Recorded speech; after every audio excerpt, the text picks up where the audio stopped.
conclude, SEO is already providing little or no advantage for your business, even when websites are being ranked on the first page in Google. Of course, I'm not arguing against the fact that SEO can and often delivers traffic at the top of the funnel, mainly through comprehensive, well-written articles supported by constant link building strategies and further clusters of content. But all this costs more and more money, to the point where commercial ROI becomes harder and harder to sell to your client. To begin with, the reality is that these articles will most often be nowhere close to delivering the number of leads delivered by more commercially driven keywords that advertisers bid for. Specifically, people driven to your website via articles, most often than not, have a different user intent than the more sales-oriented action keywords. Hence, the conversion rate is far lower. As a quick example, you will not often see advertisers in a cash-stripped industry like, let's say, forklift truck dealers bidding on informational keywords like top forklift types. The dealer tries to sell forklifts and will focus its budget on keywords like forklifts for sale or similar, which means that the first 4 positions for very valuable keywords, in our case forklifts for sale, are taken by ads. By contrast, informational keywords which have lower competition from the ads are more likely to deliver SEO traffic, though they are equally unlikely to deliver the same number of leads.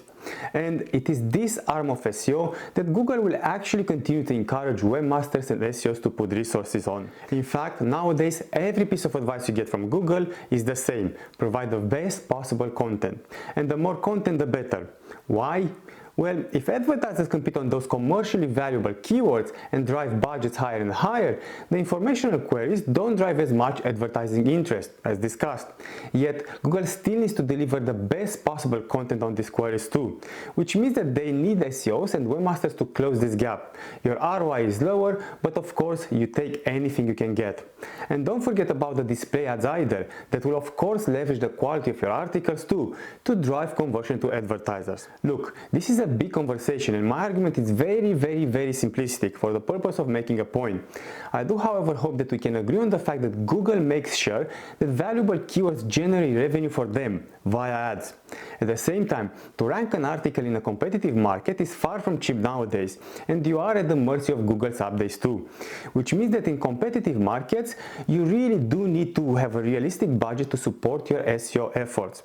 Though convincing clients to still pay you for SEO is going to become more and more difficult as a conversation. This is because clients are most often not interested in SEO traffic coming at the top of the funnel via the articles. They are interested in leads. And if the leads generated via SEO do not justify the investment in your SEO services, well, that budget will be shifted to the more commercially valuable keywords that actually pay off. Of course, you will have no choice but shifting your organic budget to paid, which is not ideal for you, the SEO specialist.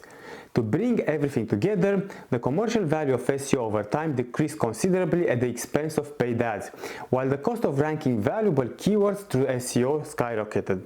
The trend will continue, and it will become more and more challenging, if not impossible, for your clients to justify their investment in SEO, which will of course make SEOs redundant, or at the very least, the job will be commodified, and with it, the rates of pay lowered. Let's stop here for the moment. In the next session, I will take this idea further, discuss more about the future and what it may look like. Thank you for watching, and I will see you in the next session.